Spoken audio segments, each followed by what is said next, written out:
よし、こんばんは。聞こえてるかな？よし、これで大丈夫かな？よし。大丈夫そう。音とかも大丈夫かな？じゃあ挨拶させてね。太郎さん、待機ありがとう。アルバさん、待機ありがとう。スクリッパーさん、こんばんは。来てくれてありがとう。アルバさん、出た。こんもちいらっしゃい。もちみち、前も読み方を教えてもらった。9酒10万国産。違う、10万。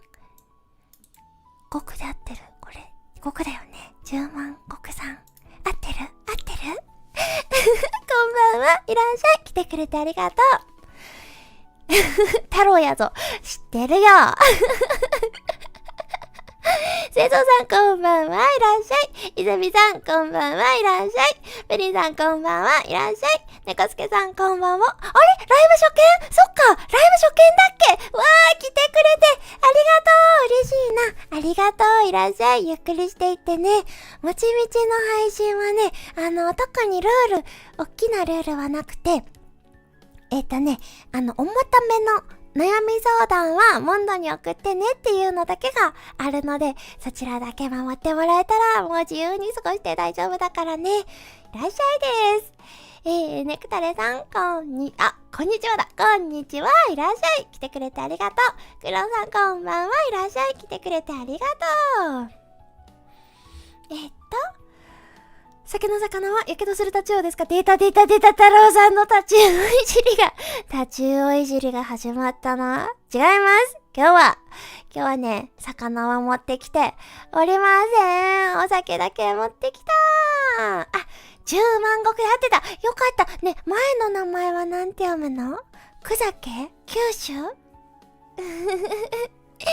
10万石さんだ。覚えたぞ。ありがとう。教えてくれて。ネクタレさん、こんばんはの時間帯だった。あるよね、そういうの。もちみちもつい挨拶ね、いつもこんにちは、もちみちですって言っちゃうんだけど、そうだ、こんばんはだってなるときある。肉ですよさん、こんばんは。いらっしゃい。毎朝元気もらってるって言ってくれてありがとう。もちみちは今このコメントに元気をもらいました。どうもありがとう。タチをこずり続けるのも自由だよね。自由だよ。自由太郎さんはタチを噛みました。こすり続ける人としてね、もちみちは認識しているからね。柳里さんこんばんは。久しぶりだ。来てくれてありがとう。嬉しい。やったー。猫助さん、ショートは視聴させていただいてます。なんか配信もね、来てくれたことある気がしてた。そっか、初見だ。嬉しい。ありがとね。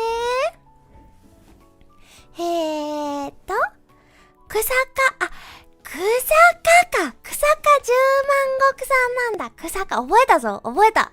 でもまた聞いちゃったらごめんね。草加10万石さん、覚えたぞ。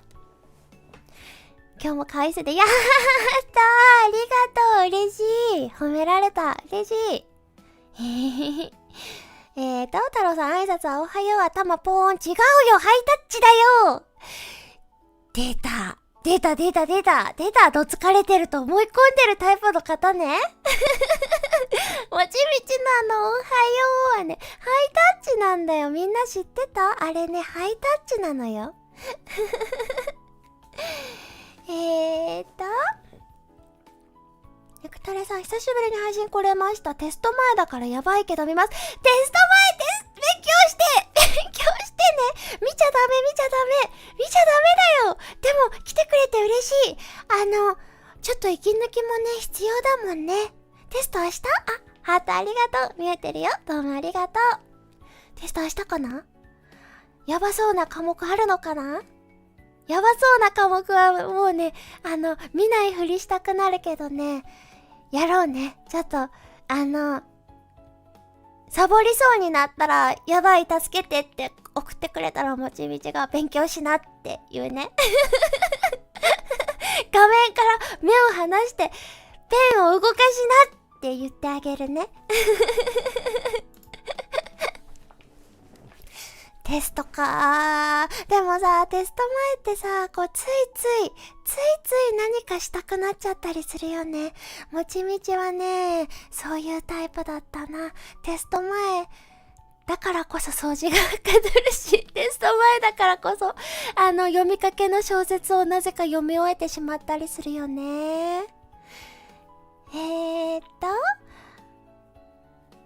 もちみちさんもテスト勉強中間。テスト勉強しないよ。もうテスト勉強だったらそしたら配信無言でテスト勉強の勉強しなきゃだね。ネクタレさん、全教科やばいです。ノーベンで友達に怒られてます。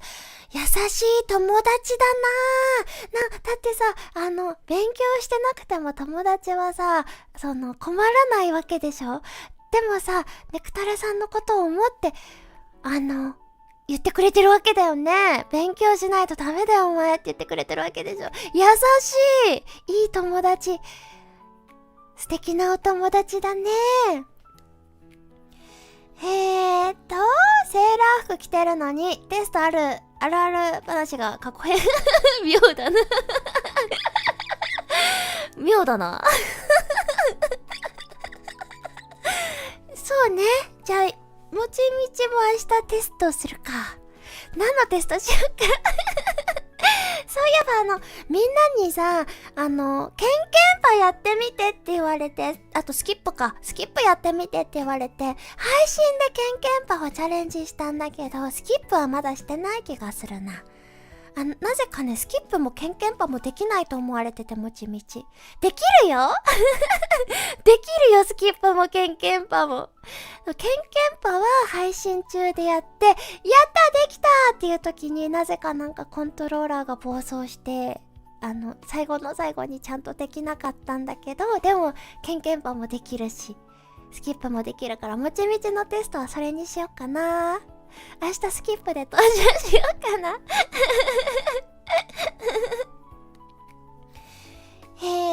テスト勉強の勉強。せやな、テスト勉強の勉強が必要。のさせて、噛みましたやなさてさん、お掃除。全部噛んでる。お掃除はかどるね。アルバムとか見つけるとエンドレスですね。本もいいですね。わかる。アルバムとか見つけるとさ、さらに昔のアルバムとかもさ、探してみ始めてしまうよね。もう、ダメだ。もうそれが始まってしまったら負け戦ですね。高校行けないかもしれない。点数をください。ネクタレさん、高校、これあれもしかして、来年高校受験？あら！すごい大きい声出てしまった。あら。もう行きたい高校のさ、どうなんだろう。行けそうな感じ？ちょっと厳しい感じ？余裕でいけそうな感じなのか、ちょっと厳しい感じなのかによって、ちょっとこのテスト勉強へのね、身の入り方が変わってきますね。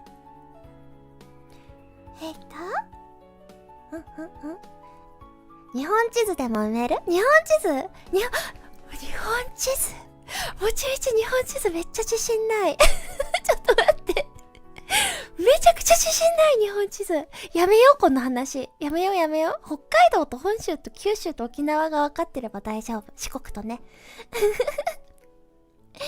リラさんこんばんはいらっしゃい。若さんこんばんはいらっしゃい。メッセージ撤回されている。なんだったかな、打ち間違えちゃったのかな。いらっしゃい。肉ですよさん、点数はいらないから翼をください。翼はね、授けられるよ。何でだっけ？あ、そうだ、レッドブルで。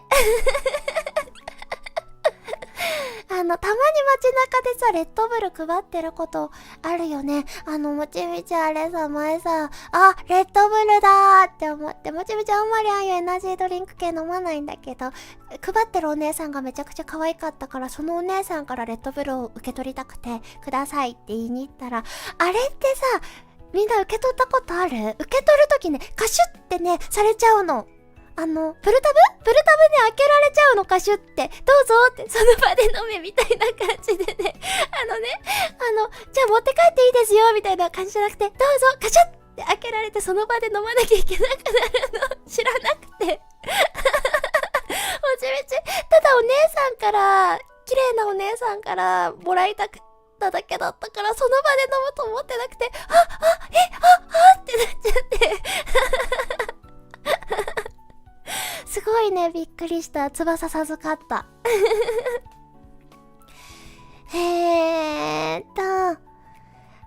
サトルさん、ライブ初見、こんばんは、いらっしゃい、来てくれてありがとう。ライブ初見嬉しい、来てくれて嬉しい、どうもありがとう。毎朝ありがとうって言ってくれてありがとう。とっても嬉しい。ゆっくりしていってね。目指せ47点、47点。ちょっと、めちゃくちゃ自信ない。赤点、確実なる赤点になる日本地図。もしうち日本地図本当に自信ない。やめよう、これは世界地図もっと自信ない。世界地図もっと自信ないよ。ダイレクトにダメージだいぶ受けた。まだやってないのにダメージを受けてる。ネクタルさん、数学4点！10点満点じゃないよね、それ当然。100点満点だよね。中 3？ やばいじゃん！勉強しよう。いや、勉強って楽しくないけど、そうだよね、楽しくないよね。今は楽しくないよね。どうすればいいんだろう。もちみちも楽しくなかったタイプだからな。でもさ、勉強すると何がいいって、世界が広がるんだよね。世界が広がるってどういうことかというと、何か一つ物事を見るにしても、視点がね、増えるんだよね。例えば、数学だとしたら、今後物理とかいろんなのが入ってくると思うんだけど、世の中の成り立ちとか、物の成り立ち、今目の前にあるものが、それで見れたりするんだよね。数学で考えられたりするんだよね。いろんな日常生活における物事が勉強すればするほど、知識がつけばつくほど、いろんな視点で、いろんな角度で判断することができるようになるから、世界が楽しくなるし、人にも優しくなれる。いろんな視点が身について、いろんな角度が身につくっていうことは、それだけ他の人の視点とか、他の人の見え方とか、世界中で頑張ってる人たちの仕事とか、そういうものがね、想像ができるようになるんだよね。今よりもっと確実に。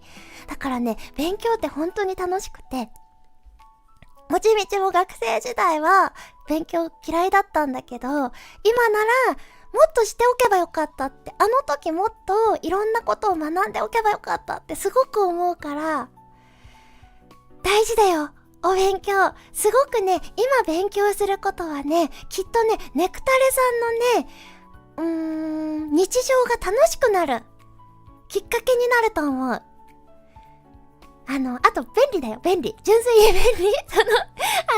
生きてれば、お金の計算とかしなきゃいけなくなるときあると思うんだけど、パッと計算できるからね、中3でしょ？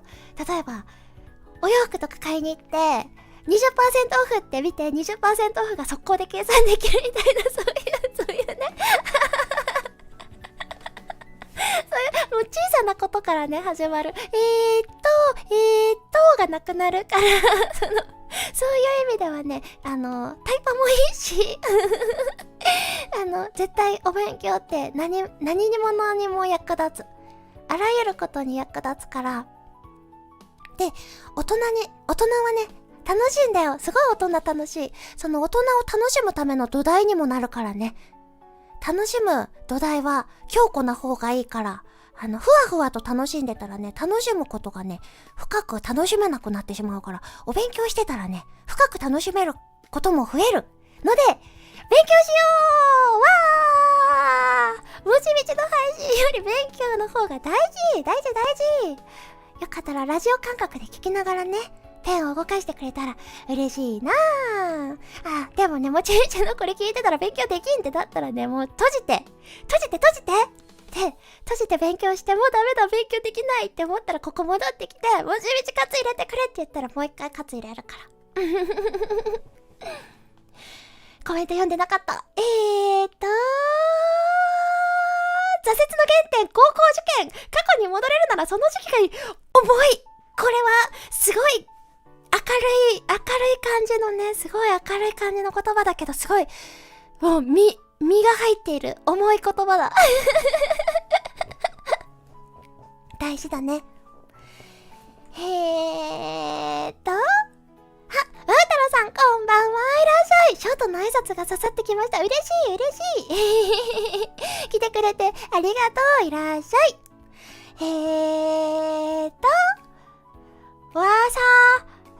さわぽめさん、いらっしゃい。もこみちのようなもちみちね。もこみちじゃないよ。オリーブオイル使わないよ。そう、もちみちさ、なぜか、よくね、未だにね、もこみちさんって言われることあるんだよね。ちょっと、もちみちなんですって。そう、それもあってもちみち実は一人称をもちみちにしてます。私ね、とか言ってたらいつまでももこみちと勘違いされる可能性があるからもちみちです。もちみちなんだよ。ハートありがとう。見えてるよ。どうもありがとう。笑顔もありがとう。待てよ母さん、初見さんだ。いらっしゃい。こんばんは、もちみちです。来てくれてありがとう。もちみちさんの好きな映画やテレビドラマは何でしょうか？私はウォーターボーイズの大ファンです。勉強も大切ですが、青春を謳歌するのも大切です。確かに、それは本当にそう。青春を謳歌するの大事だよね。でも、ここぞって時は勉強も大事。バランスが大事だね。でも、一番は後悔しないように過ごすことだよね。1年後の自分が後悔してるかどうか考えて、後悔してるかもって思ったら勉強した方がいいね。で、青春謳歌してなくて後悔してるかもって思ったら青春謳歌した方がいいね。バランスが大事だと思います。で、映画とかドラマか。好きな映画はね、もちみちね、昔ね、映画大好きで、今も好きなんだけど、昔ほど全然見なくなっちゃったけど、それこそ学生時代とかは、映画が本当に大好きで、もうね、めちゃくちゃ見てたんだよね。月にね、嘘、今月に100本って言おうとした。月に100本は嘘です。年間100本以上見てた。で、そう、映画がね、大好きだったんだよね。で、好きな映画は、もちみちインド映画のきっとうまくいくっていう、工科大学に通っている仲良し3人組の男の子の映画が大好きで、3時間あるんだけど、もうね、笑って泣けてね、すごい面白いの。インド映画に抵抗ある人はいると思うんだけど、でも最近はないか。最近インド映画流行ったもんね。最近は、あんまり抵抗ある人いなくなったかもしれないけど、もうめちゃくちゃ面白い。今でも抵抗ちょっとあるかもっていう人にも見てほしい。すごい、インド映画らしいインド映画ではあるんだけど、突然歌い始めるし、雲の上をなんかふわっと浮かぶ MV みたいな流れ始めたりはするんだけど、歌って踊る感じではあるんだけど、でもね、それもめちゃくちゃ面白いの。めちゃめちゃ面白いから、ぜひ見てほしい。きっとうまくいくっていう映画です。あとは、もちみちね、これはね、結構ね、悪趣味って言われがちなんだけど、もちみち香水がすごく好きで、香水が好きだからこそかもしれない。鼻がすごくいいんだよね、もちみち。人の匂いがわかるんだよね。こう、知り合いだったら後ろ通ったら誰が通ったかわかる。なんとかちゃんの匂いだ、みたいな。香水つけてなくても体臭で判別できる。そう、そのせいもあっていい香りっていうのがすごい好きで、で、パフュームっていう、パフュームある人殺しの物語っていう映画があるんだけど、それがね、すごい好き。その、匂いがすごい敏感ないろんな匂いを嗅ぎ取れる主人公が女の子の匂いを再現したくてめちゃめちゃ頑張るっていう映画なんだけど、それがねすごい好きです。結構ね悪趣味って言われる感じの映画ではあるんだけど、その香りがね漂ってくる感じがするんだよね、映画の画面から。それがすっごく好き。あとはめちゃくちゃ古い映画だとシザーハンズが好き。シザーハンズのねなんだろう、もちみち綺麗で寂しい作品って好きなんだよね。綺麗で寂しいより寂しくて綺麗かな。寂しくて綺麗な作品が好きで、あとこう感情、心の美しさを描いている作品が好きで、そのイメージというか、それのヒット、もちみちの中でのヒットはシザーハンズなんだよね。すっごく好き。めっちゃ語ってしまった。コメントが流れていってる。ちょっと待ってね。カスタムさんこんもち来てくれてありがとう。いらっしゃい。太郎さん、大人になったら勉強してる時の方が楽しくなる不思議。そう、本当にそう。楽しいんだよね、勉強が。いろんなことをもっともっと知りたいって気づくんだよね、自分が何もかも知らないことに。その気づいたらもっと勉強したい、もっと学びたいってなって、で知らないことに気づいてるから知りたいっていう気持ちがあるから勉強が楽しくなったりするんだよね。あの時もっとやっておけばよかったって、そして思うんだよ、みんな。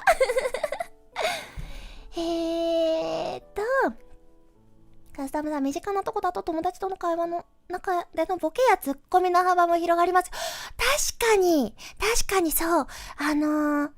すっごく頭のいいお友達がもちみちには何人かいるんだけど、もうね、世界規模で頭がいいみたいな人たちが何人かいるんだけど、その人たちと話すと、もちみちのね、レベルに合わせて話してくれるんだけど、やっぱりね、違うんだよね。言葉選びとかが全然違ってて、引き出しが多いんだーってすごくねなる。もちみち語彙が少ないからね、はわーっていつもなります。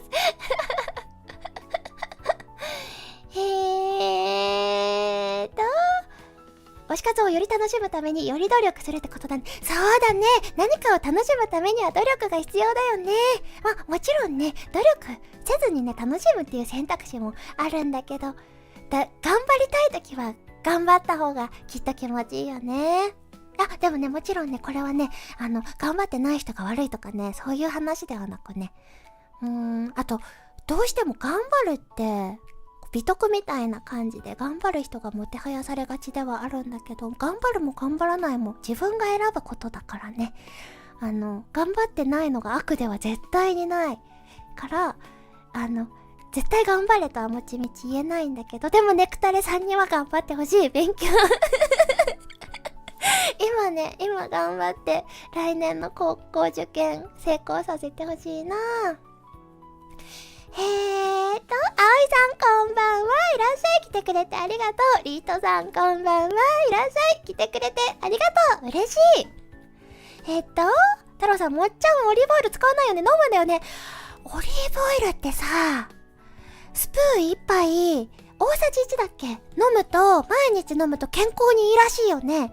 もちみちさ、それを信じてさ、なんだっけ、なんか美容情報で人参とオリーブオイルをミキサーして飲むといいみたいな、ジュースっていうかもうみじん切りになった人参とオリーブオイルなんだけどそれ信じて飲んでた時期あるんだけど、なんかね、なんか肌がちょっと黄色くなった気がしてあれは何が原因だったんだろう。オリーブオイルで何かこう良くない、いや、人参わからない。もう飲むのやめちゃったんだけど、でも飲むといいらしいって信じてもちみち確かに飲んでました正解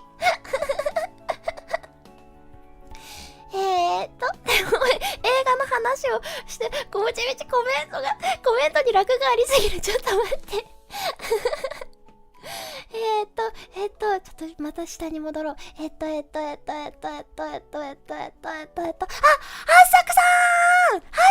来てくれてる。はっさくさんこんばんはいらっしゃい。ちょっと下の方まで戻るぞ、コメント。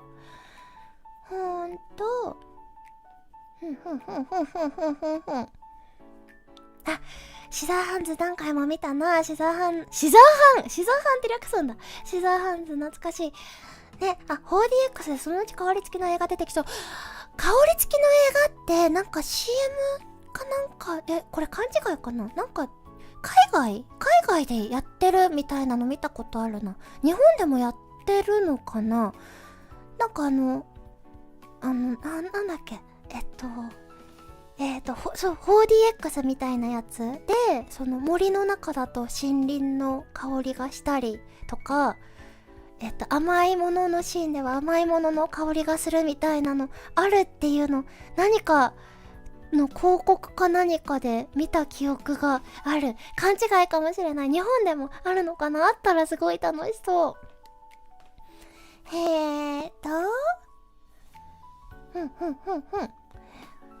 語彙力高い人と話してて楽しいのすごくわかる。ねえ、語彙力ってすごいよね。語彙力ってあるだけでなんかこうさ、こう世界の解像度が高められる感じするよね。今頑張りたくないことがたくさんで昔頑張ってればなんてことを、わかる、それもわかる。でもさ、今頑張りたくないことさ、5年後にもしかしたらあの時頑張ってればなって思ったりするかもしれないよね。こればっかりはわかんないよね。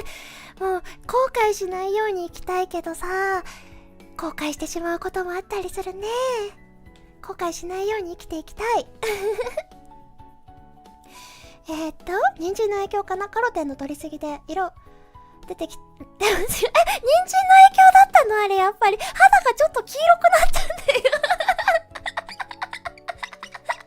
そうなんだ。あの黄色は人参の影響なんだ。もうね、もう大丈夫。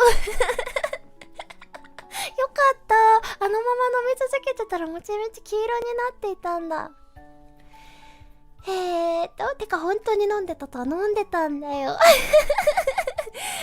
なんかね、健康にいいらしいよ、オリーブオイル。どうなんだろう。いいっていうのを見たんだけど、本当に良かったのかな、わかんない。肌が黄色くなってしまって他の効果が感じられなかった今、本当に効果があったか健康にいいのかどうかわからない。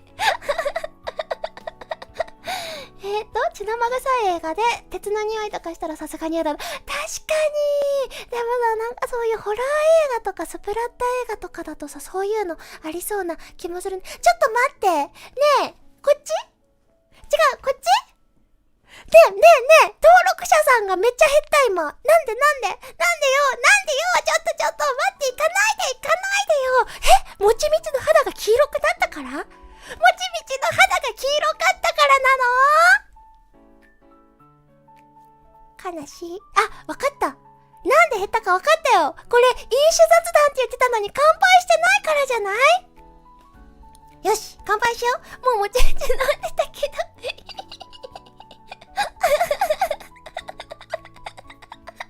よーし、乾杯しよう。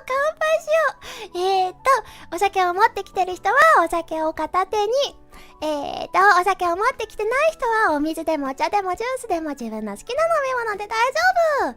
何にも持ってきてない人はエアーでね、コップを掴んでください。それじゃあ、いくよー。今日も一日お疲れ様でした。乾杯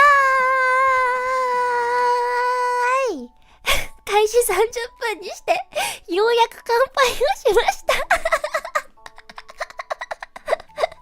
杯待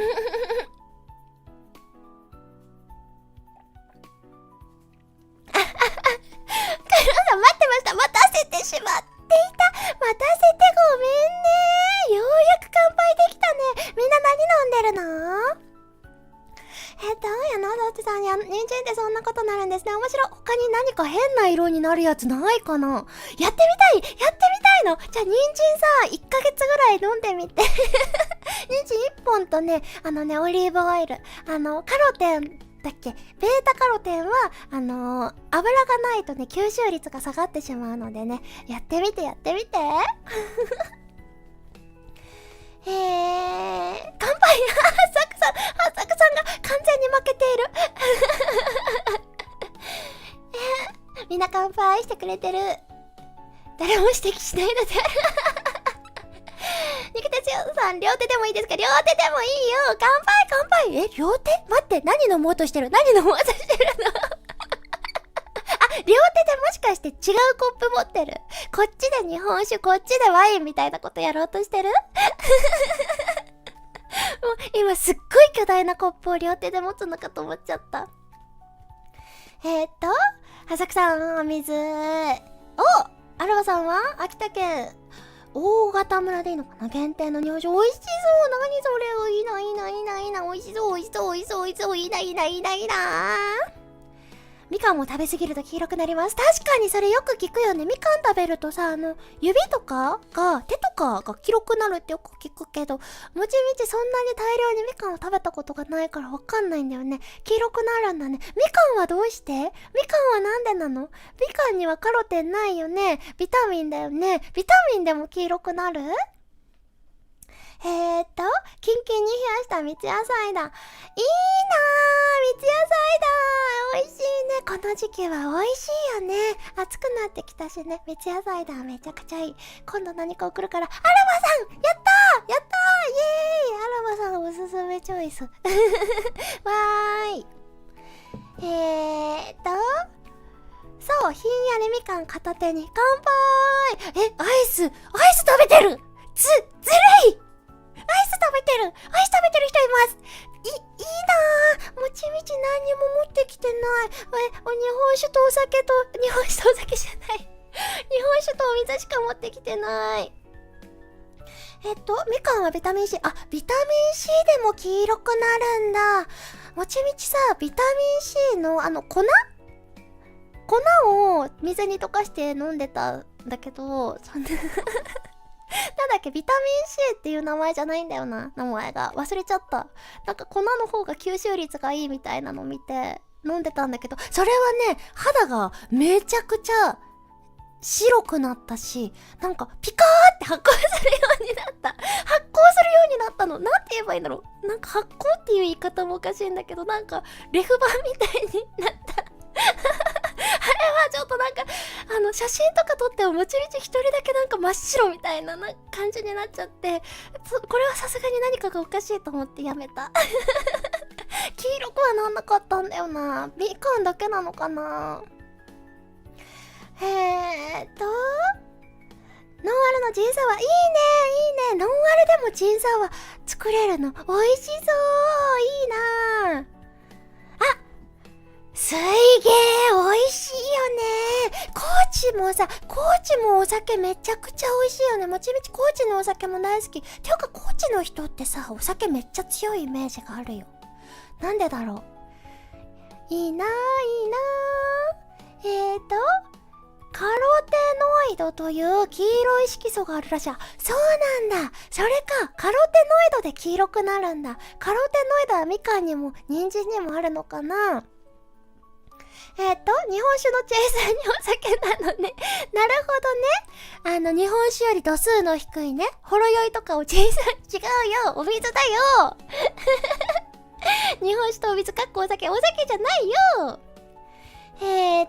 なんか青くなるやつないかな。合わせて緑になるんかな。青くなりたいの？あれはかき氷の青いやつはブルーハワイのかき氷は舌だけは青くなれるよ。光るもちみちゲーミング、何か危険なもの入ってません。ゲーミングもちみち、まさかラジオ部とは。なんだっけな、あれ薬局で買えるんだよ、粉。なんかお風呂とかに入れるとお湯が柔らかくなるみたいなのとかもよく聞いたことあるな。なんかね、もちみちはサプリとか美容系が大好きだ。最近はそんなにしてないけど、美容系が大好きで、それ系をね、めちゃくちゃやってた時期があって、もちみちハマるとね、深いんだよね。すごいいろんな、ハマるとめちゃめちゃ深くいろいろやってしまうんだけど、その時に飲んでたんだよな。薬局で買えるんだよ、粉。なんていう名前だっけ？めちゃくちゃ酸っぱいんだ。肉ですよさん、おやつ代。ありがとう。おやつ代だ。嬉しい。どうもありがとう。わー、何買おっかな。もちみちのおやつ。みんなおやつは何が好き？もちみちはね、黒糖まんじゅう好きだから黒糖まんじゅう買おう。どうもありがとう。あ、これでもおやつ代の絵文字がおせんべいだ。じゃあおせんべいハッピーターン買う。ハッピーターン大好き。ちょっと待ってね、ずっと喋ってたから飲みます。一口飲ませてね。おいしい。はさきさん、この前動物園行った時にアルビノのクジャクって綺麗そうだね。見たことないな。白飛びしてたからそれと同じ現象がもちみちゃんで起きてたのか。そうそう、もちみちね。フラッシュ焚いてないのになんか一人でピカーって白く発光してて。なんか能面みたいな。なんかただのスマホの写真なのにめっちゃ白かっこいいしてるみたいな。もう最悪の状況だった時あったんだよね。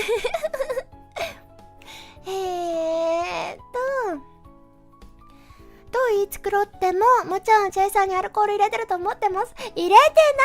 お水だよ、お水だよ。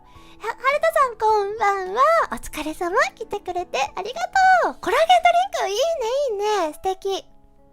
ロックエルさんだ、こんばんは。いらっしゃい。来てくれてありがとう。嬉しい、とっても嬉しい。どうもありがとう。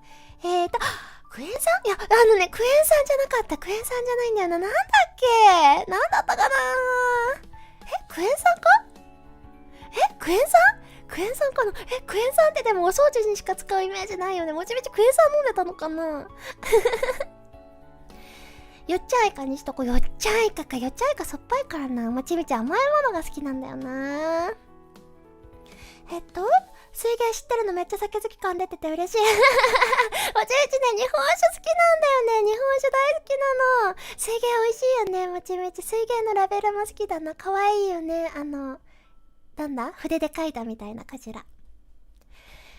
最近の人は貝類食べないから亜鉛がいいって聞いて、なるほどって思いました。思っただけだけど。なるほどって思った結果食べはしないんだね。もちみち貝好き。貝だしラーメンとかあるでしょ。その貝の味がするラーメン、ああいうの大好きだな。あとは酢豚も好きだし、サザエも好きだし、ホッキも好き。ホッキ。あとあれ、ホヤ貝とかも好きだな。今一瞬言葉が出なくなった。ホヤ貝美味しいね。いや、ビタミン系で酸っぱくて白い粉ってそのくらいしかない。じゃあクエン酸飲んでたのかも、もちみち。もう、クエン酸だったのかな。なんか、ボトルが可愛くないから、移し替えてたんだよね、可愛いやつに。だから、もうね、なんか謎の白い粉をスプーンで取って、水に入れて、なんか飲んでたやつみたいな。もうボトル買ってきたら速攻で移し替えてたから、もう覚えてない。クエン酸だったのかもしれない。ホヤ貝食べたことないけど、もちはポヤポヤしてそう。ポヤポヤしてる？あ、そういえばさ、もちみちさ、おはようショートだとさ、ポヤポヤしてるってよく、ポヤポヤしてる、もしくはしっかりしてるってよく言われてた気がするんだけど、配信だとなんかめっちゃテンション高い人だみたいに、なんか、おはようショートと別人だって言われたりしてたんだけど、どうなんだろう。今日初見さんも多いけど、もしかしたら、あれおはようショートと違う人、別人じゃんって思っても去っていってしまっているかな。ぽやぽや感ね、おはようショートでは言われるけど、配信だとあんまり言われない気がする。どうなんだろう。自分万年亜鉛欠乏症。自分万年亜鉛欠乏症ってなんか早口言葉みたいだね。お薬飲んでるんだけど貝とかいいのかな。どうなんだろう。亜鉛って貝なの？でもなんかサプリとかで取るよりそういう自然食品の方が吸収率は高そうな気がするよね。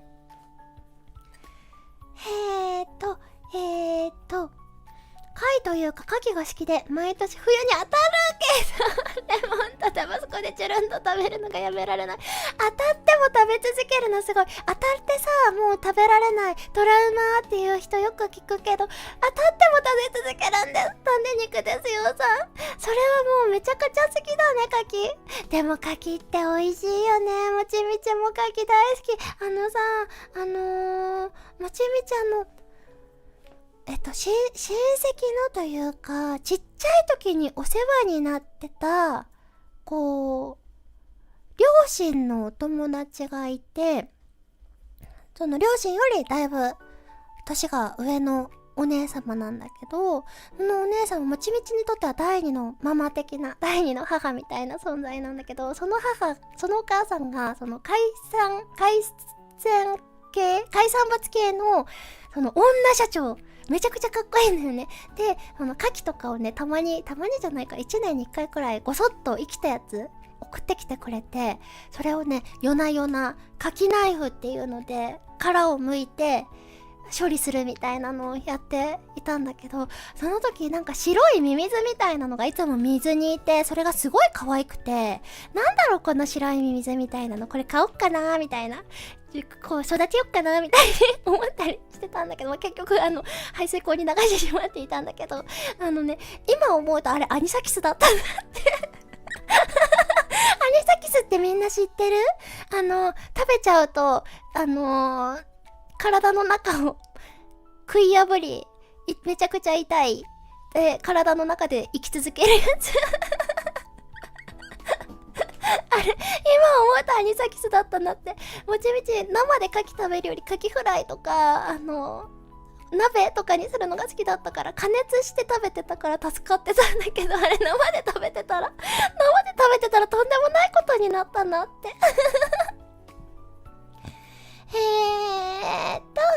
配信だとおはようショートにはないポンがピーポンあ、そっか、確かにおはようショートってもちみちやらかし全部カットして編集してるから結構ね、やらかしてるんだよ。おはようの勢いでこけたりとかしててもうちょっとしたこけぐらいだったらもういいや、これカットしないでそのままいっちゃえみたいなのもあるんだけど、もう相当なやらかし、ゴツみたいなのとかはやらかしはカットしてるから、確かにそれには気づかれていない。編集が大事なんだ大体トゥットゥルーのせいな気がする。おはようトゥットゥルー。そう、トゥットゥルーね、びっくりだったね。本当にトゥットゥルーと同じアクセントでめちゃくちゃ驚いた。ショート担当のもちもちさんがいるんですね。いないよ、同一人物です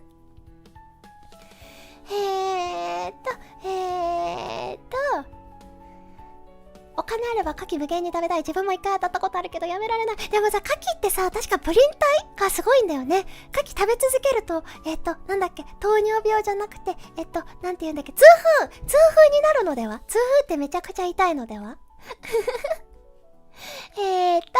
もこさんこんばんは。酔っ払って乗る電車の揺れが心地よいです。あ、いいね。今日は何か飲み会の帰りだったりするのかな？いいね、いいね。あんまり酔ってたらね、電車でさらに乗り物酔いとかもしちゃうかもしれないから、適度にね、お水取って気をつけて帰ってね。途中で寝ちゃわないように、寝過ごさないように気をつけてね。マラエルさんこんばんは。いらっしゃい。今日も素敵。嬉しい。ありがとう。黒の牡蠣は食べ方が多くていいよね。全部美味しい。確かに、グラタンとかね、シチューでも美味しいよね。あ、ジンさんこんばんは。高評価ありがとう。いらっしゃい。来てくれてありがとう。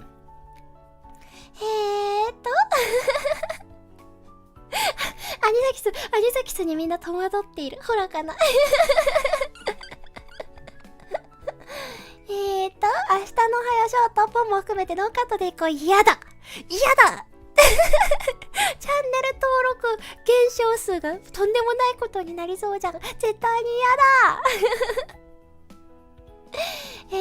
出た牡蠣ナイフ、カニスプーンに次ぐ謎食器。カニスプーンってさ、あれなんで存在してるの？あれさ、必要？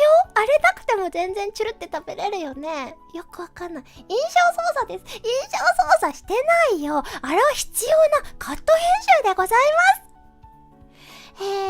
おむすびさん、こんばんは。来てくれてありがとう。ショートで見るより早口で可愛いです。ショートより可愛いって言った？どっち？ショートで見るより早口で、ショートで見るより可愛いですねってこと？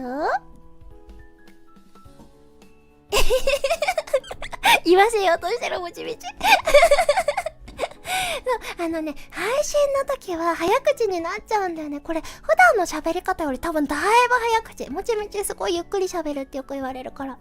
なぜかというと、これはね、癖だね。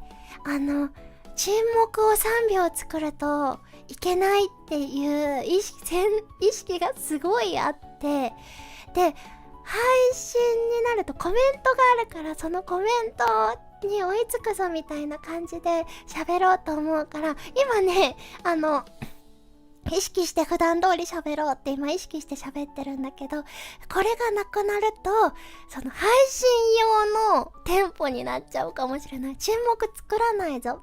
みんなとおしゃべりするぞ。みたいな意識ですごい早口になっちゃう。痛風鍋の必須食材になるくらいにはプリン体多いからね。痛風鍋って何？知らないもちみち痛風鍋。痛風になる食材ばっかり入ってるってこと？それは呪いの食材？呪いの料理では？何それ？嫌がらせみたいな料理じゃん。でも痛風になる料理、食材ってもしかして大体美味しいのかな？すごい美味しい鍋ってこと？もしかして。ハートいっぱいありがとう。見えてるよ。どうもありがとう。ギムノファロイデスという線虫系の虫かもですね。牡蠣にアニサキスは入らないらしいです。ギムノファロイデス。めちゃくちゃかっこいい。なんか、虫？ギムノファロイデス。調べてみよう。ギムノファロイデス。ギムノファロイデス。主に牡蠣な、感染？寄生虫？そうなの？そうなんだ。これだったのかな、じゃあ。知らなかった。なんかね、でもね、これ？そうかも。真っ白で、アニサキスくらいのサイズのちっちゃい虫。怖ー。何せよ食べなくてよかった。生で食べてたらもちみちはこれを体の中に飼ってたってことね。よかった。ウイスキーや焼酎はプリン体ゼロらしいから、牡蠣のプリン体をかき消してくれるはず。プリン体ゼロでも、牡蠣がプラスだったら、ゼロ足すプラス3は3だと思うんです、もちみち。で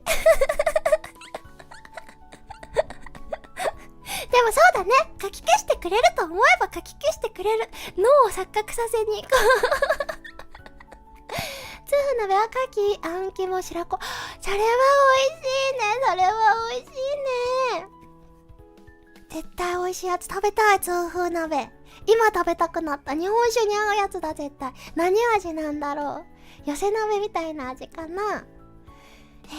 早口になってる。まさか、敵のスタンド使いか。スタンド能力によってもちみち早口にさせられているの。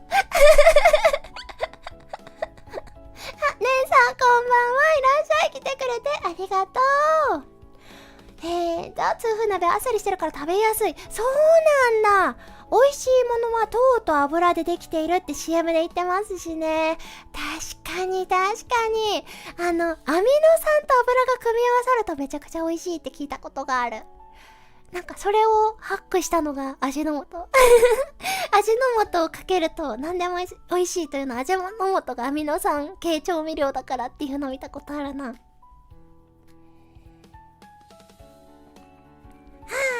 何も言わずにお酒を一口飲んでしまった。美味しい。もちみちが沈黙になったらお酒を飲んでいると思ってください。牡蠣にアイラウイスキーをかけて食べるの。その理由だったか。何それ。牡蠣にウイスキーをかけて食べるの？美味しそう。待って、美味しそう。いや、どうだもちみちウイスキーがあんまり飲めないから美味しそうなのかな。でもなんか試してみたいな。試してみたい。ショートと今も可愛いリヒトさんやったー、ありがとう、嬉しい言わせちゃった。どうもありがとう、嬉しい、やったー。痛風鍋のプリン体対策にはワインですね。そうなの？そうなの？プリン体対策ってワインなの？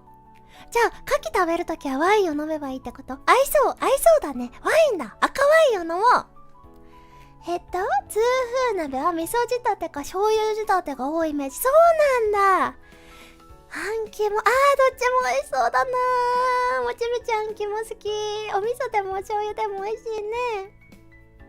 寄生虫怖見てる分には可愛いかも。可愛い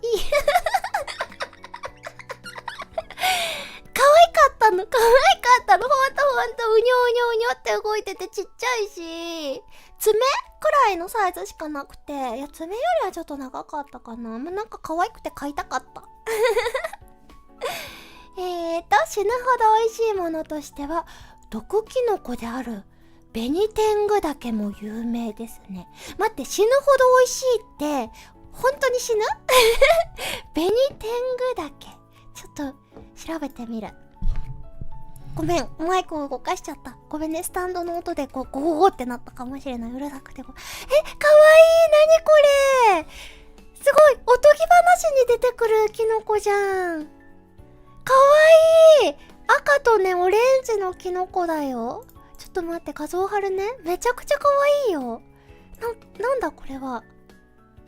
なんかね、おとぎ話のキノコだね、これ。ちょっと待って、貼ります。よいしょ。よ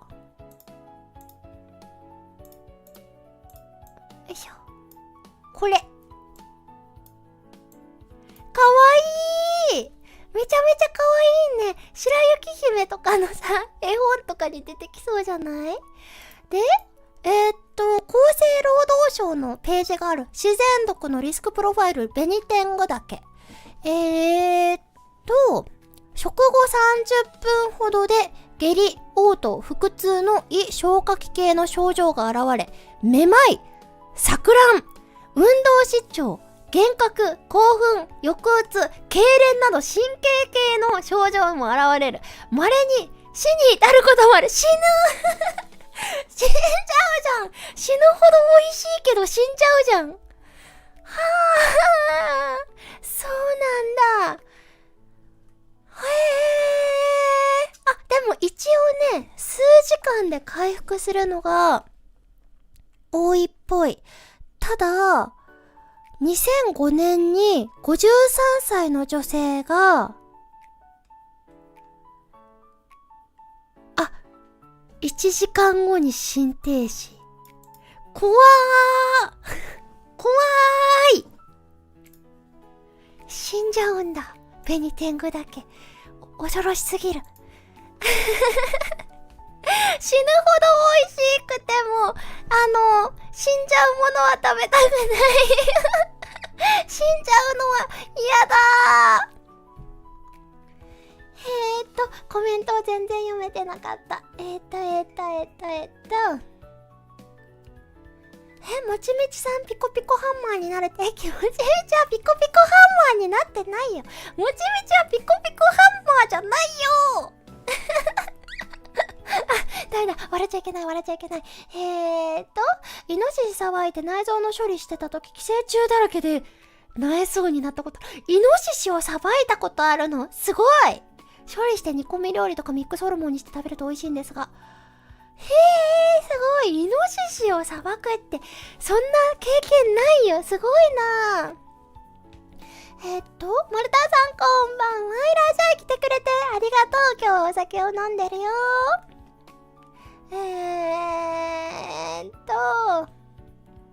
派手なキノコほど危ないイメージが。ねえ。これ、見た目めちゃくちゃ可愛いのにね、死んじゃうんだね。怖いね。みんな食べちゃダメだよ。おとぎ話のキノコは食べちゃダメです。学んだね。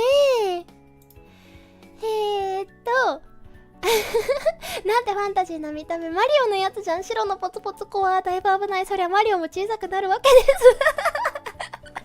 そっか、マリオは中毒症状で小さくなってたんだそういうことだったんだね。あれ毒だったんだなるほどね。キノコなんてリスクの塊よ。そうだね。でもキノコって美味しいよねさ、キノコさ、胞子を吸い込んで、体の肉壁に、キノコが生えてしまった写真見たことあるんだけど、ちっちゃい可愛いキノコがね、内臓に生えてて、めっちゃ怖いって。よくさ、スイカの種をさ、ゴクンって飲み込んだらさ、お腹の中でスイカが生えてくるよみたいに言われたりしなかった？ちっちゃい時。大人になってから、キノコ、本当に生えるんだって、すごい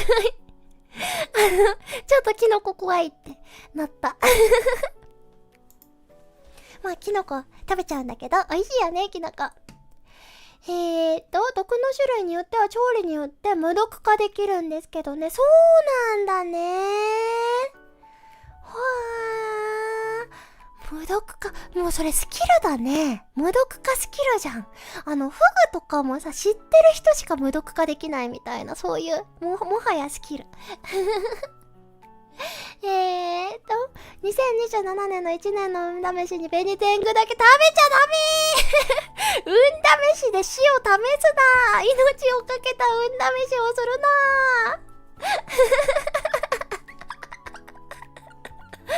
でもちょっともちみちゃんもね、そういうノリ好きなんだよね。ちょっとやってみたくなっちゃうね。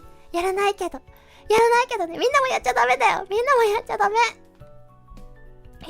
マリオは大きくなった幻覚を見てるのよ。そうだったの。マリオは大きくなった幻覚を毒キノコで見て、自分が強くなった錯覚で敵を潰してるの体内でキノコ栽培を、そう体内でね、キノコがね、生えるんだよ。胞子を吸い込んで、キノコが生えちゃった人いる体内キノコって出るかな？ちょっと待ってね。体内キノコ。そう、内臓にね、キノコが生えてしまっている人見たことあるんだよね。出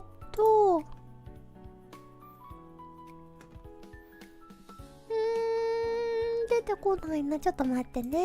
体内キノコ、写真を。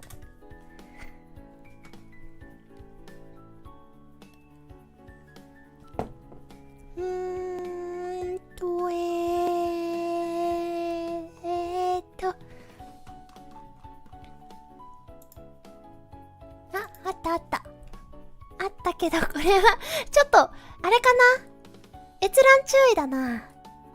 閲覧注意写真すぎた。もちみちが見たと思っていたやつだいぶ美化されていた。これは貼れないな。みんな体内キノコ写真でよかったら調べてみて気管支配信禁症で出るかもしれない。コメントをしとこうね。ちょっと待ってね。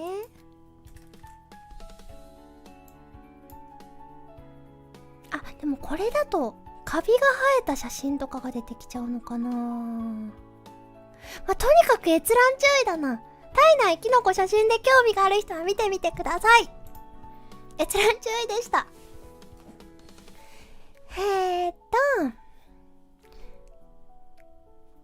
フグの卵巣のぬか漬けっていうなぜ無毒化できてるのか謎な食べ物あるよ。そうなんだ、知らない。美味しいの？どうなんだろう。なんかちょっと怖いね。なんか美味しいような気もするけど、どうなんだろう、わからないもちみちさん、もしかして怖そうなもの結構好きですか？もちみちはね、好奇心が刺激されるものが好きなんだよね。どうなるんだろうみたいなものが、怖いものが好きというよりは、どうなるんだろうみたいなものが好きかも。それって言うと、面白かった食べ物は、ワニの舌だったかな。ワニの舌を食べたことがあるんだけど、あれはね、今まで食べたことのない食感というか舌触りで、面白かった。ワニの舌、どこかで食べる機会があったら食べてみて。面白かったので。アミガサタケは茹でこぼすと無毒化できるけど、茹でてる時の湯気に毒？怖い怖すぎる。もう罪じゃん。罪だね。命がけクッキングだ。ジンさんフェイクニュースかな。フェイクニュース画像でもちみち勘違いしちゃったのかな。ありえるね。最近はね、AI でそういう画像がね、いっぱいできるから。でも結構 AI が生まれるより前に見た記憶があるから、多分ね、もちみちの記憶違いかな。思考がマッドサイエンティストのそれみんなでもさ、好奇心刺激されたらちょっと食べてみたくなるでしょ。アリゲーターのタン、ワニタイ、そんなもんどこで食べるんですかあれ結構癖になりますよね、ワニの舌。食べたことあるんだ。あれはさ、ワニの腕肉なら食べたことあるけど舌はない。いや、アリゲーターそうそう、ワニのムチムチも腕？爪がついた状態の手は食べたことがあって、なんかね、そういうものが食べられる串焼き屋さんがあって、そこに行ったことがあって、カエルとかなんかね、そういう不思議な、ダチョウとかラクダとか不思議なお肉がいっぱいあって食べれるお店があったんだけど、そこでワニのタン、舌を食べたけど、美味しかったような気がするんだけど、舌触り、食感と舌触りが新しすぎてなんかちょっと記憶が曖昧だな。もう一回食べたいみたいなのはないかもしれない。まずくはないんだよ。ジビエ系のお店あるの。虫はやだー。みんな虫さ、昆虫食したことある？おもちみちゃんの蜂の子とか、あるよね。その地方のさ、道の駅とかに売ってる蜂のなんとか漬けみたいなのとか、なんかコオロギとかなんか甘辛く煮たなんか佃煮みたいな虫の佃煮とか道の駅で売ってたりするよね。もうね、恐ろしすぎる。虫は絶対食べられない。食べたくない。もう世界が滅亡するタイミングでしか食べたくない。もう食料が何もありません。虫しか食べられませんってなった時は致し方なく食べる。いやー、食べられないかもしれない世界が滅亡するとしても食べられないかもしれない。虫は嫌。マンボウなら食べたことありますが、ワニはまだないです。マンボウって食べたことない。なんか勝手なイメージだけど、すごい硬そう。どうなんだろう、美味しいのかな。淡白な味がしそうなイメージあるな。どうなのかな。でも硬くないのかな。筋肉なさそうだよね、あんまり。見た目から硬そうなイメージあるけど、どうなんだろう。マンボウ食べてみたいな。なんかお酒飲んでたら食べられそう。確かにね、お酒が、いや、でも見た目もなんか独特。でも、生き物感はそんなになかったから、ワニの舌。だから、見た目から、ってなる感じではなかったかな。まあ、食べてみるかって口に入れられはする見た目だった。日本は昔から昆虫食あるからな。イナゴの佃煮でギリギリかな。マジかー。もちみちゃん、イナゴの佃煮も食べたくないよ。イナゴの佃煮怖いよー。セミ？待って。セミ？セミ？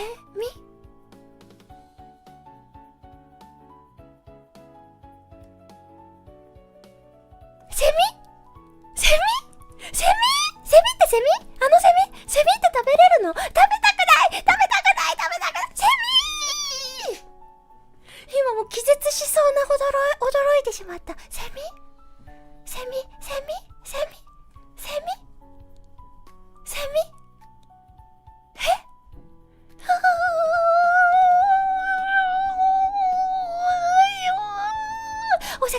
う想像しちゃった。危ない。うわー、お酒飲もう。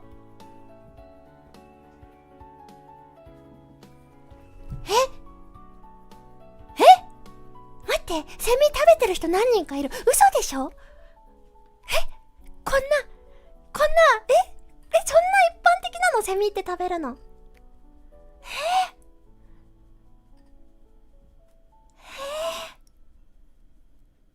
セミのチョコレート漬け。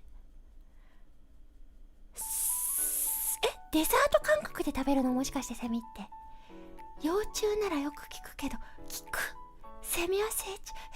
セミの美味しさをご存知でない。セミ無理。セミ絶対やだ。昔、ハチノコから始まってヘビ、マムシ、イモリからミシシピアカミミカメ。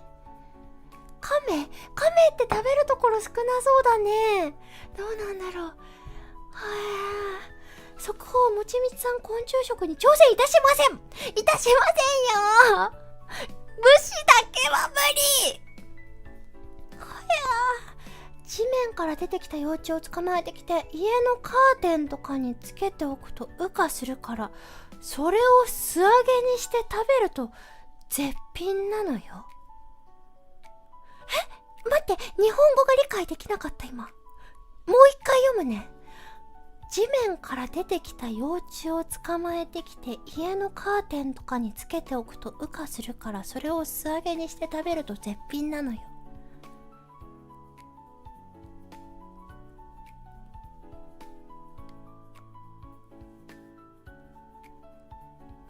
ちょっと一回お酒飲もう。ちょっと待って。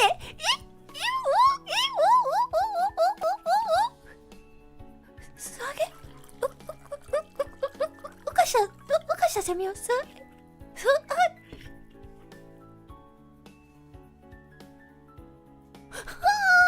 酒飲もう。全然美味しくない。絶対美味しい。美味しかったら嫌だ。もし、美味しい可能性ある。美味しい可能性はあるよ。でも、やだ。美味しかったらやだ。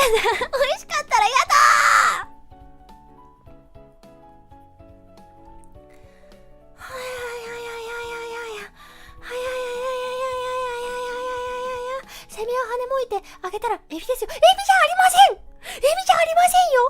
目を覚まして。エビじゃありません。エビみたいな感じなので納得しないで。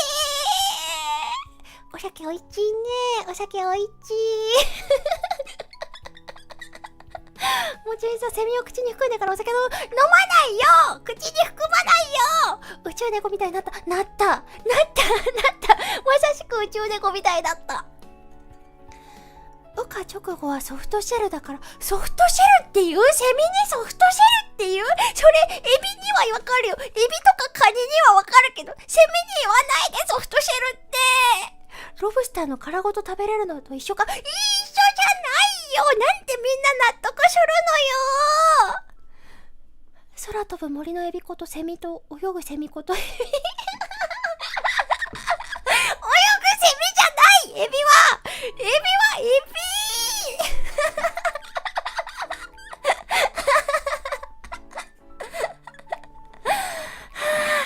みんなどうかしてる。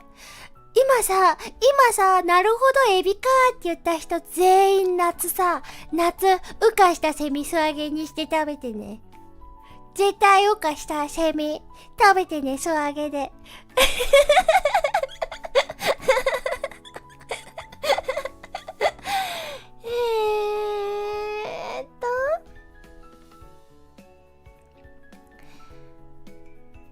カタツムリ。待って、これ、カタツムリって書いてある。この虫に見ろがもちみち読めないんだけど。シジミ？これシジミって読むんだ。これハマグリとシジミ？ハマグリとシジミか。カタツムリかと思っちゃった。虫に見るで。違った。なんか一緒な気がしてきた。エビか。もうここれ現地取ったぞ。現地取ったからね、みんな。エビって言った、なるほど、エビって言った人は、まず太郎さん。太郎さんでしょ。八作さんと、空論さんと、カスタムさんは違うなって言ってる。助かってる。アルバさんも、美味しいから仕方がないって言ってるから、まあそういうことかな。で、ヤナーサーテさんも、一緒な気がしてきたって言ってるから、そういうことだね。よし。夏が楽しみだな。セミを食べてきたみんながいるので配信しますって言ってセミレビュー感想会配信しようね。セミ実食感想会配信しようね。もちみちはね、司会として立ち回るからね。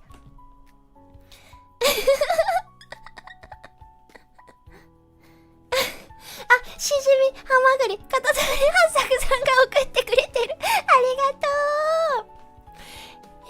エビといえば、グソクムシって何？また恐ろしそうなやつ出てきた。何これ？おっきなダンゴムシじゃん。深海生物なんだ。アクアマリン福島さんに紹介があるので見てみます。オオグソクムシ。体長10センチから15センチほど。なるほど。甲冑を着込んだような姿から、鎧を着た虫、グソクムシと名付けられました。深海に沈んだ生物の死骸などを食べて片付けてくれることから海の掃除屋とも呼ばれます。一般的には食用にされませんが、味は甲殻類に似て美味という声もあり、一部地域では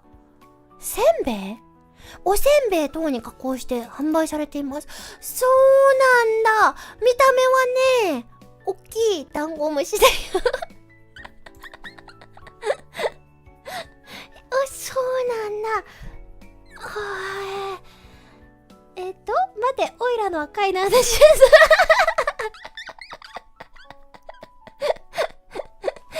ルマさんはそっか。セミとエビをね、違うね。そうだよね。貝だね。そっか。危ない。道連れにするところだった。もっちゃんもなるほどエビかってコメント読み上げたから道連れね。そんなことはないよ。コメント読み上げはね、エビかってもちみちゃんが言った。そんなことないでしょって、その後突っ込んでたからね。話の種になるからクロさん、いいんか、楽しみにしてよ。セミの素揚げね。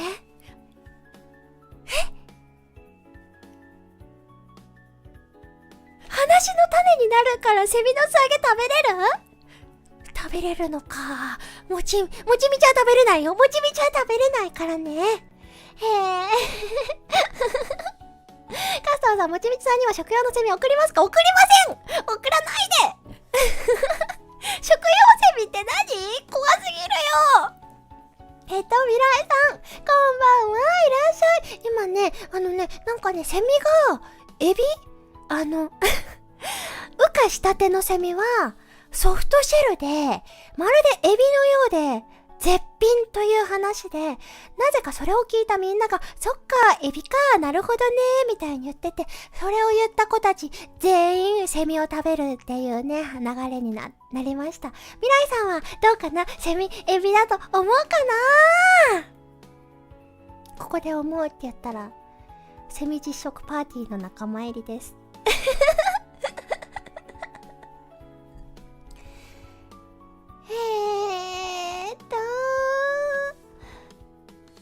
逆に考えたらセミ食べたら出れるってことそうだね。配信にね。こっち側に椅子を並べて、で、どうでしたって徹子のヘアスタイルで。食わず嫌いはしたくないけど好んで食べたくないものもあるよー。ある。待って、セミって食わず嫌いに含まれますか？もちみち食わず嫌い確かにしたくないんだけど、セミはそこに含まれないと感じている。だってセミは食べ物じゃない。セミは食べ物じゃないもん。嫌だ、お口の中でセミないの嫌だ。もうね、現地は取ったのでね。竹島水族館で触れたような。そうなんだ、グソクムシ触れるんだ。なんか見た目はダンゴムシだけど硬いのかな、どうなんだろう。なんかちょっと触ってみた。触る見た目は食べないと思えば見た目は普通に可愛らしい感じだよね。美味しそうな見た目はしてないね。美味しそうな見た目してない。ダンゴム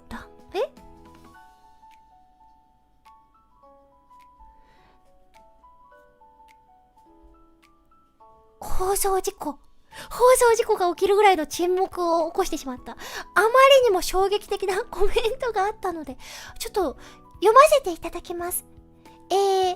肉ですよさん、合ってますかこのコメント。ダンゴムシは美味しくなかったから、グソクムシも多分美味しくない。ダンゴムシは美味しくなかったから、ダンゴムシは美味しくなかった。食べたの？ねえ、ダンゴムシって食べれる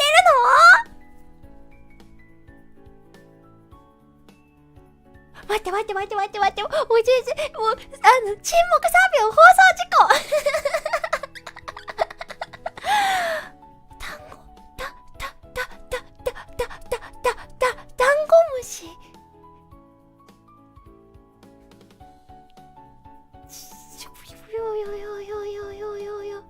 毒はないから食べれるんです。過食はあるのかダンゴムシって。アリなら食べたことあるけどダンゴムシはねえな。アリ？待って、どうなってるの今のこのコメント。なんでみんなおよそ生きてるうちに食べたことないものを食べることのなさそうなものをみんな食べてるの？アリとかセミとかダンゴムシとか、もちみち死ぬまでに一度も食べる機会がないというか、食べれるんだって今知ったみたいなものばかりなんだけど。ピエー。人間の口に入るものは大体食べ物っていう人がいるまである。人間の口、サイズ的にってこと？サイズ的に口に入れば食べられるっていうこと？確かにね、確かにそうだよ。理論的にはそう。確かに口に入れば食べれる。でも違うよ。食べ物として分類するかどうかは違うでしょ。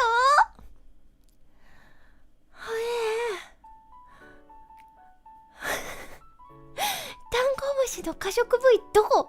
ダンゴムシは想像できないから怖い。なるほど、毒はない。いや、そういう問題なのか。みんな普通に食ってんな。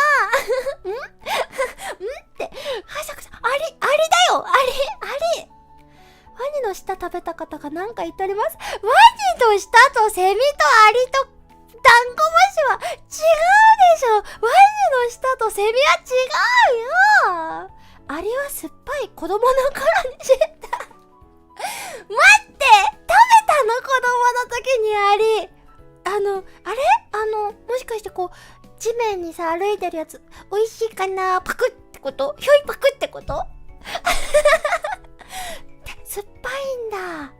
アリは小さい時食べたことある人多いと思ってた。みんな食べてるの？アリひょいパクなの？歩いてるやつ？ダンゴムシとワラジムシはどちらがいけるのか。じゃないんだよ。ダンゴムシとワラジムシは多分食べ物じゃないんだよ。ゲジゲジの素揚げ？ゲジゲジの素揚げ？食べどういうことこのコメント欄。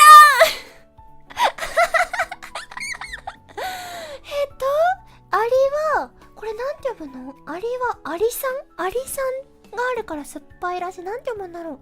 アリって酸を持ってるんだね。そうなんだ。食用と食えるは違うよね。そうだよ。食用と食べれるは違うよ。もしかしてどんぐりとか食べたことない人ですか？どんぐりは食べたことないけど、どんぐりとセミとアリとは一緒にしないで。待って、好みとアリも一緒にし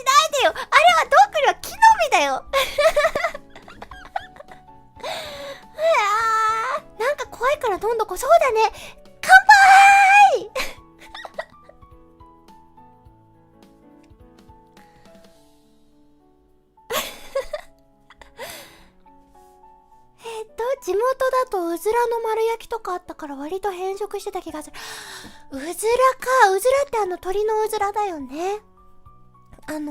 くちばしとか持って食べるやつ。もちみちもさっき言ったワニの舌が出てくるお店、スズメ丸焼きみたいなのがあったんだけど、さすがにそれは注文できなかった。怖すぎて。くちばしを持って食べるんですよって言われたんだけど、それはさすがにちょっと食べられないって思って注文しなかった。見るのも嫌だったな。これはどういうところから来てるんだろうね。擬酸って読むんだ。アリのさんと書いて。へー。ワニ、脱皮する。セミ、脱皮する。つまり、ワニイコールセミ、違う違う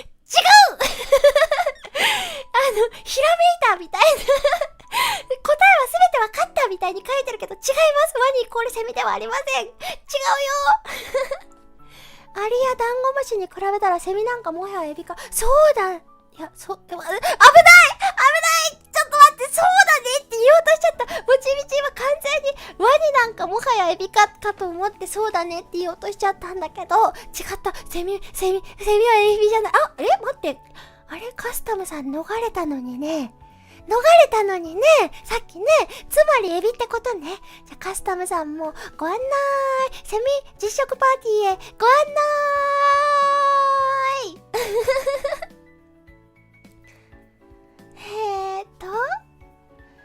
ゲジゲジは YouTuber の真似してみたけど食べられなかった。ゲジゲジを食べてる YouTuber がいるってこと？世の中にはいろんな人がいるなぁ。どんぐりはアク抜きすれば大体のは食べれますね。どんぐりも白いうねうね出てくるかもしだよ。確かにどんぐりも白いうねうね出てくるよね。あれは確かに怖い。でもなんか、どんぐりを食べれる気がする。だって中にさ、なんか柔らかい木の実が入ってるじゃん。どんぐりは煮てすりつぶして成形して焼いたら縄文人の主食として食える。確かになんか習ったなぁ。どんぐりすりつぶしたら確かに食べれるみたいな、食べてたみたいなの習ったな。毒がなくても嫌だなね。今まで出てきた食べ物、毒がなくても全部嫌だ。小鳥系は可食部少なそう。可食部は確かに少なそうだが、可食部が多くてもちょっと食べたくないなぁ。誘導尋問だったよね。さっきの誘導尋問だった。ワニとエビとセミね。もうわけがわからなくなってきた。鳥の丸焼きも昆虫の姿揚げも同じやろが違うわなんで同じになるのよ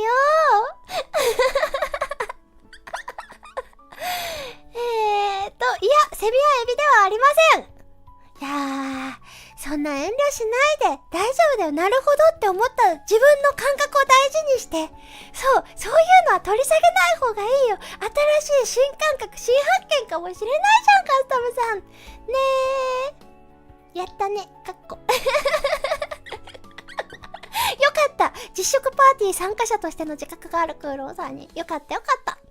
もちみちちゃん、虫の話しないでって言わないだけ優しいし耐性あるのね。この話しないでみたいなのもちみち基本ないな。みんな楽しそうだし、もちみちも楽しい。そっか、嫌な人いたら言ってね。もちみちは楽しいよ。みんなと楽しく過ごせるのが一番楽しい。ダメだ、ついていけないよ、セリートさん。ね、ほんとだね。スラリンさん、こんばんは。あれ待って。スラリンさんにさ、あだ名ついた記憶がある。あれなんだっけ？ちょっと待って。記憶が。スラリンさんにあだ名が絶対ついた記憶がある。後でどこかのアーカイブを見て思い出しておこう。アルファさん、こんばんは、いらっしゃい。今ね、なんかね、セミを食べたことがある人とか、ダンゴムシを食べたことがある人とか、ゲジゲジを素揚げして食べたことがある人とかがなぜか集結してて、昆虫昆虫は食べられるってなってて、食べられると食用は違うんだよーっていう話をしてたんだけど、なんかね、なんかコメント欄がセミはエビみたいなもんかって納得し始めてて、みんながセミを食べる流れになってるよ。どんぐりは生だとえぐい。どんぐり、栗もどんぐりなんやぞ。あ、栗ってどんぐりなの？そうなんだ、知らなかった。栗ってどんぐりなんだね。岡山あたりでどんぐり麺売ってたよな。どんぐりを練り込んだ麺ってこと？美味しいのかな？どうなんだろう。どんぐりは取った後水に入れるの、そして浮いてくるやつは虫食いあるので捨てるのよ。おー、生活の知恵。そうなんだ。浮かないやつが食べれるやつってことだね。どんぐりの中でもアク抜きしなくても C の実は甘いやつもありますよ。どんぐりにも種類があるんだね。知らなかった。口の中でセミがいてる嫌すぎる。セミね、楽しみだね、みんなが食べるの。どんぐり有識者多すぎて草。みんなちっちゃい時にどんぐり食べてるの？みんなさ、ちっちゃい時にどんぐりを割ってちゃんと食べてるの？それとも割らずにツヤツヤのツルツルのままパクっていっちゃってるのかな？っていうか、アリをさ、みんなちっちゃいうちに食べてるのがもちみちめちゃくちゃ気になってるんだけど、ちっちゃい時に歩いてるアリをひょいパクしたってこと？ひょいパクなの？今のうちに美味しいセミの食べ方を模索しとかなきゃ。セミマヨいけるか？やだぞってさんがセミを食べる気満々だ。素晴らしい偉い。ちょっともちみちもね、みんなのためにセミの待ってセミの食べ方を検索して勉強しとこうと思ったけど、検索したら絶対その画像出てくるよね。ちょっとみんなに託すね。みんなに託すよ。ちょっと検索で力にはなれない。応援だけしてるね。細身で明るい茶色のが C のみですね。丸いやつとか濃い茶色のは別の種類でちょっと渋みが強いです。そうなんだ。細身で明るい茶色のが、いわゆるよく見るどんぐりだ。あれはそのまま食べても美味しいんだ。食べてみたくなってきた。もちみちさん、洗脳されないで。リヒトさんが優しい。大丈夫。もちみちはセミ食べないよ。大丈夫だよ。ってことは、エビは虫か。あ、これね、ってことは、セミはエビかだったら、スラリンさんも、セミ実食パーティーの仲間入りだったんだけどな。惜しかったな。ジャササさん、こんばんは。いらっしゃい。今ね、コメント欄でね、セミを食べたことがある人と、ゲジゲジを素揚げで食べたことがある人と、アリを食べたことがある人と、あとなんだっけ、ダンゴムシを食べたことがある人と、なんかいっぱいいて、なんか、それで、セミはね、羽化した直後は、ソフトシェルで、まるでエビのようで絶品なんだって、それでなんかコメント欄のみんなが、じゃあエビかってなって、みんながセミを食べる流れになってるよ。ジュンササさんも、よかったらどうぞ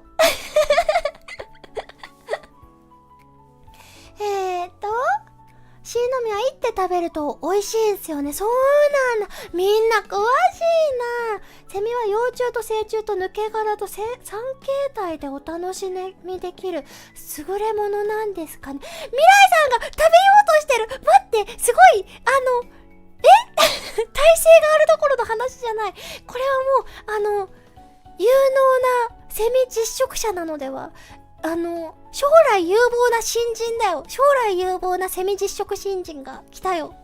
未来さんは幼虫と成虫と抜け殻を食べるの？抜け殻って食べれるの？お腹でフエロヤさん、こんばんは。今ね、もう説明聞いてたかな？みんながセミを食べる流れになってます。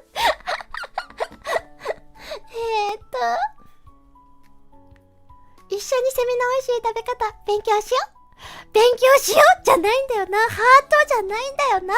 そんなに可愛く言われてもな。可愛さとセミの食べたくなさがね、もう全然可愛さが勝てない。誰に言われても、どれだけ可愛い人に言われてもちょっとセミの食べたくなさに勝てない。一つ注意なんだけど、甲殻類アレルギーある人はセミ食べたらあかんからね。セミって甲殻類なのやっぱり。そうなの？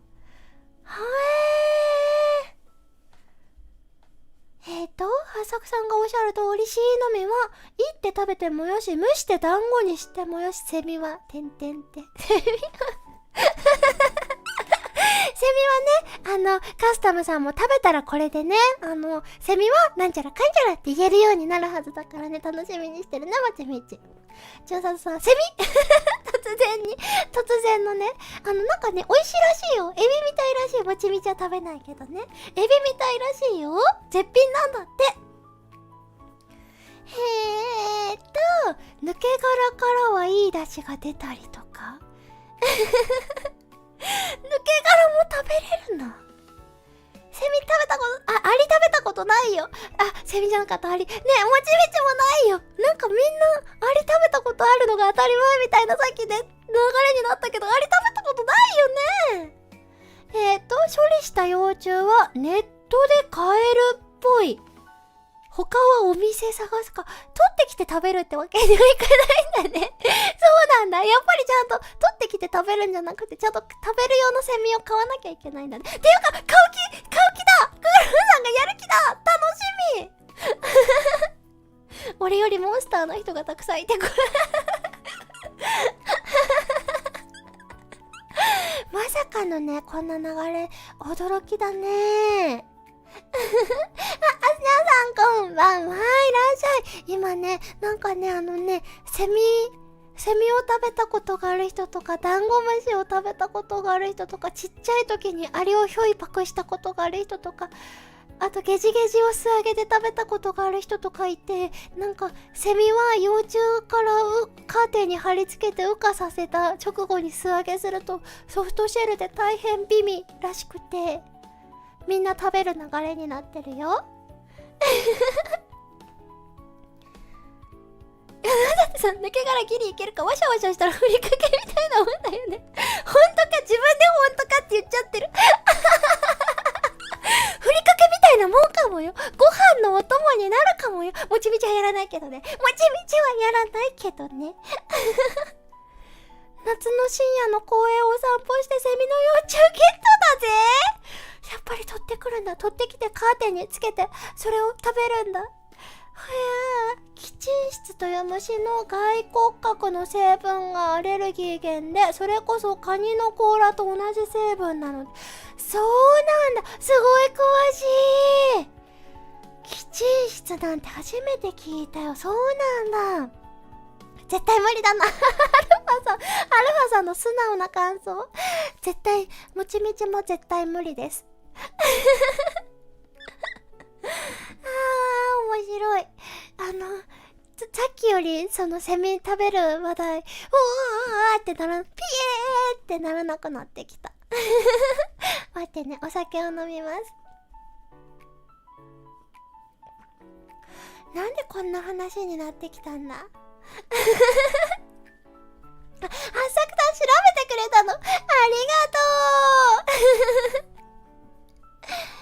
カニの甲羅と一緒なら実質エビじゃん。肉ですよさんがもう強い心でさ、そのセミとかをさ、もう食用として扱ってくるんだけど。違うからね。注意喚起は大事。そうだね。注意喚起大事だね。ありがとう。抜け殻は成分キチンでエビの殻と同じ成分だから、干して砕いてふりかけはありよね。なるほどね。じゃあ抜け殻担当はクーロンさんと未来さんってことかな。楽し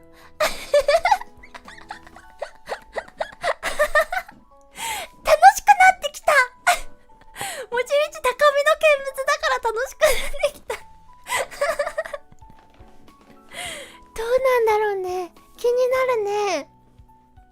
みんなで夏休みの実験として、もちみちさんの配信じゃなかったら画面出してる。ごめんリヒトさん、違う話しようか。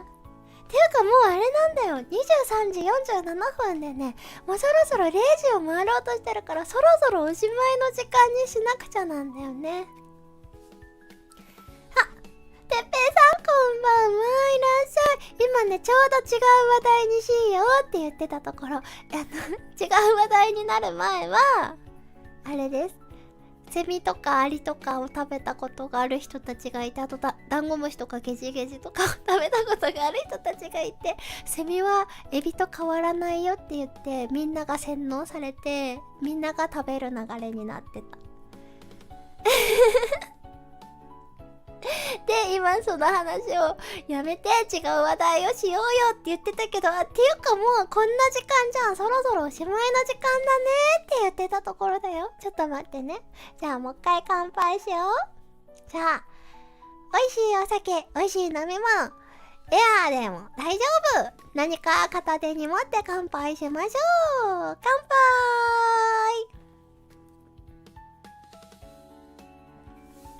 美味しい。いや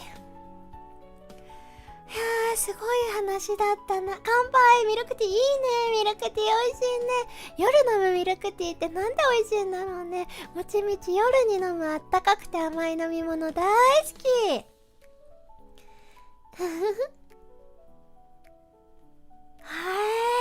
YouTube で虫食べてる人意外と多いんだな。じいさん、ありがとう。ありがとね。嬉しい。どうもありがとう。これを、次の飲み物代にさせていただきます。どうもありがとう。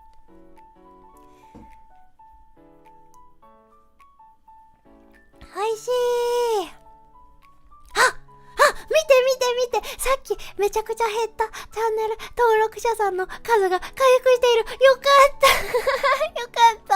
安心した。もちみちの肌が黄色くなった話でね、人数が減ってたからね、よかった。でもこの増えたタイミング的に虫食べる話だったけどどんなチャンネルだと思われたんだバグだったのかな。バグだったならいいんだけど。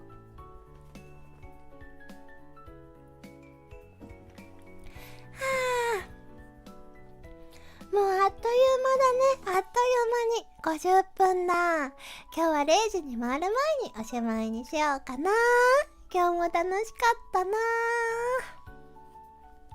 次の配信は何しようかな。次はね、順当に行けば21日なんだけど、虫だけにバグだったのかな。虫だけにうまいなるほど。うますぎて気づかなかった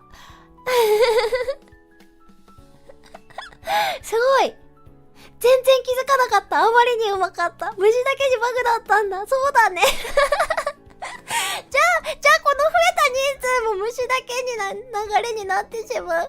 このまま増えていってくれ21日、順当に行けばそのままだと21日なんだけど、その前になんか1回ぐらいしたいな。とりあえず21日の配信は何がいいかな。みんなどっちがいい？こうやっておしゃべりするのとバーチャルワールド VR のお散歩配信とどっちがいいかな。でもまだ謎解きのね、1個エモい謎解きワールドをクリアできてないから、そこも行かなきゃいけないなーって思ってて、それは別で枠を取ろうかな。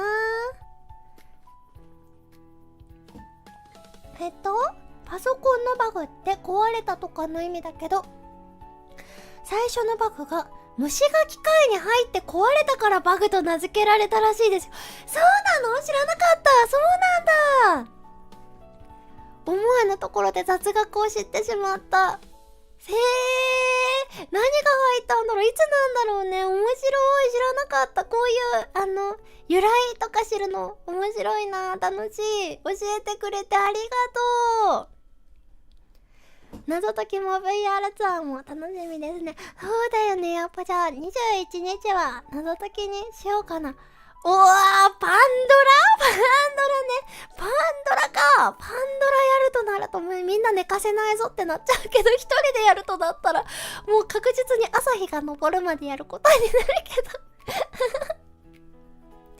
ちなみにパンドラのことを知らない人にお伝えすると、これはもう数年前から VR チャット上に存在してる超広大なワールドで、何時間かな5時間以上はかかる謎解きワールドです。で、難易度もすごい高いんだけど、難易度以上に本当に広いの。歩いても歩いても歩いても歩いても世界の端に行かない。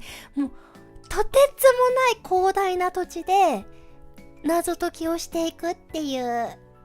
なんなら1ヶ月。そうだね。一番最初のステージは5、6時間でクリアできるかもしれないけど、ステージが次々何個かあるんだよね。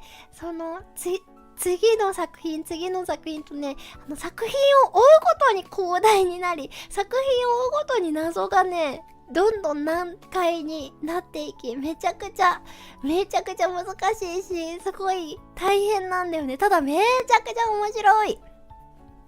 パンドラかー。パンドラねー。みんな徹夜してもらう感じになるけど。パンドラもいつかみんなに見せたいなー。1947年らしいです。あ、バグの。へえ、そうなんだ。今日夢に虫出てきたリートさん。何か、虫じゃないさ、何か。あれだ。じゃあちょっと。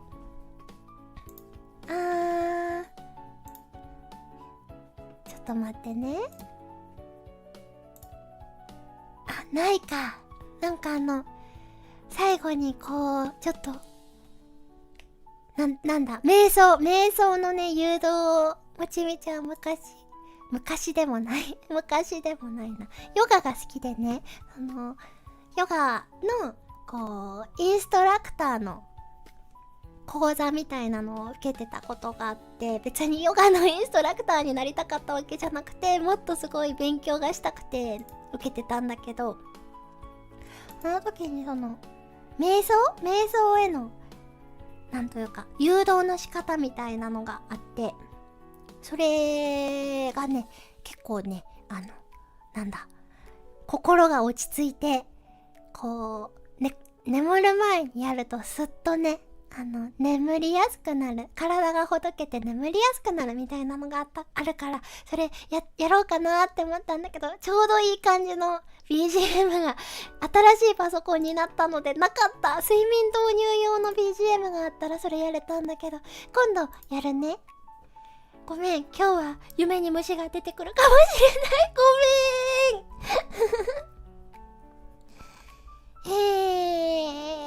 ポータルも合計したらそこそこ遊びましたから、いける知らんけどハーバードマーク2というコンピューターらしいですよ。ハーバードマーク2、初めて聞くパソコンだ。そうなんだ、すごいな。瞑想への誘導方法、首の裏をトンってしまうそれ瞑想じゃなく手動ですねもう確実に眠らせるというか、意識を失わせるですね最後にしていただけたら嬉しいです。何とは言いませんがそれはみんなへのですか？それとももちみちがですか呼吸法とかかな。そう呼吸法。あとはなんだろう、風景とか、例えばだけど、今この場で肩の力を抜いて目を閉じて落ち着く場所を想像しましょうみたいな、こう海の上にプカプカ浮いてる想像をしてもらいながらとか、そういうやつ。今日はは虫の話で終わるかな。なんかやだな。そうだよね。何の話しよっかな。じゃあ、今日って、梅酒の日らしいよ。もちみちそれでね、梅酒を持ってこようと思ったのに、梅酒を飲み干しててね、なかった。で、今さ、スーパーとか行くと、梅が売ってて、梅酒をつけようみたいな感じの売り方してて、もちみち梅酒つけたことないんだよね。一回つけてみたいなーって思ってるんだけど、なんか、シソジュースとか、そういうのは、実家で、お父さんがそういうの好きだったからよくやってたんだけど、梅酒も多分ね、お父さんはつけてたんじゃないかな。大人になってから見てないからわかんないな。でも自分でつける梅酒ってさ、絶対自分好みにできるから、もちみちはねすごい甘い梅酒が好きなのだからね、お砂糖いっぱい入れてね作ってみたいなって思ってるんだけどね、なんかなかなかね手が出ず。あれって放置してるだけでできるのかな。何かなんか手の込んだ何かを毎日こうかき混ぜてあげるとかやらなきゃいけないとなったら、もちみち絶対忘れちゃうから、なんかそれもあって調べたら絶対やりたくなっちゃうから、まだ調べてないんだけど、いつかやってみたいなーって思ってる。みんなやったことあるかな。はさくさん、虫の話やめてって言われたのに続けた。ごめん、いいんだよ、大丈夫だよ。丹田にチャクラを貯めるのじゃ。そう、ヨガのね、インストラクターの勉強って座学もあるんだよ。知ってね、チャクラってすごい大真面目にチャクラについて学ぶの。めちゃめちゃ、こう、真面目に学ぶんだよ、チャクラについて。もちみちチャクラって言われたらさ、もうさ、オタクだからさ、アニメとかさ、漫画を想像しちゃうんだけど、ちゃんとなんかその、チャクラについて、座学でね、ちゃんと教材で学んだりするの。すごいびっくりしちゃった。今日の配信で僕の中のパンドラの箱が開いた気がします。閉じて、パンドラの箱を閉じて。家でつける梅酒は寝かせれば寝かせるほど美味しいらしいけど、試し飲みで半年待たずに空になる。確かにつけちゃったら飲みたくなるもんね。ノイトさん、こんばんは。瞑想の動画探して瞑想してたらライブ中だったので来ました。そんなことあるんだ。ありがとう、来てくれて。どうもありがとう。はじめまして、もちみちです。瞑想の動画を探して来てくれたということは、睡眠導入動画から来てくれたのかな。ごめんね。睡眠導入動画の雰囲気と全く違って、すごいテンションの高い配信で、全然瞑想に向かない感じになってしまっている。でももちみちの睡眠導入動画は、一番最初のやつは、時間が短めだからちょっと瞑想に入ったところで途切れちゃうみたいな感じの可能性があるんだけど、一番最後のやつはBGM、最後の BGM を長めにしてるので、瞑想の後こう深い深呼吸ができるようになってると思うので、もしよかったら睡眠導入動画見てみてね。1週間に1度くらい上下にくるくるって回したらいいのよ。そうなんだ。1週間に1回でいいんだったら頑張れるかもしれないな。瞑想はできる。瞑想もちみちもめっちゃ得意。迷う走